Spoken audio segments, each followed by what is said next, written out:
Hello everyone. Welcome to this video that takes you through the twists and turns of the Twitter API world.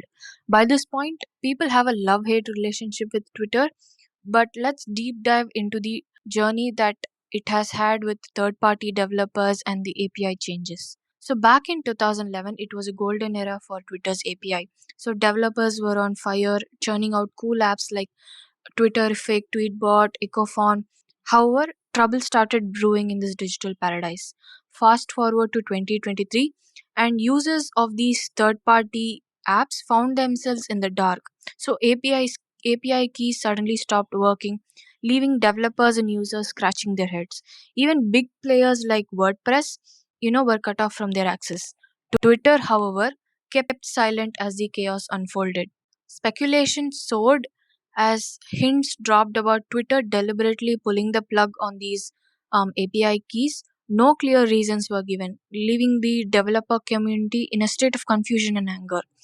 But hold on, this wasn't Twitter's first rodeo. In 2012, for the sake of profitability, Twitter threw some roadblocks at developers, causing an uproar. So let's time travel to 2012. When Twitter unveiled its 1.1 version of their API, they wanted a consistent Twitter experience, which is correct. So they made authentication a must on every API endpoint, which is a very good thing. But also, on the other hand, they introduced a per endpoint rate limit and also affecting traditional Twitter client applications. In a significant milestone, the Ads API underwent changes, launching a version 2 in 2017. This release also introduced the feature of scheduled tweets, which then gave rise to new applications, social media automation applications that today help us schedule tweets and manage our content calendar. Fast forward to February 2019, Twitter rolled out Ads API version 5. So this was focused on scale and efficiency. So this version became the driving force behind in-stream ads and images on the Twitter platform.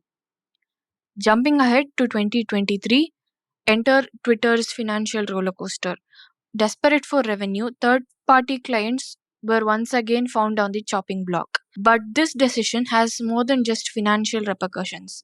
So, Twitter's well being, Twitter is a social media platform. A social media platform's growth depends on how easily users interact with it, how easily content is created, how are other third party applications using it. The more users that are active on the network, the more that everybody benefits. API ecosystem for a social media platform is more than just a technical feature. So after these continuous changes, it damaged the trust of the reputation of the Twitter platform a little beyond repair.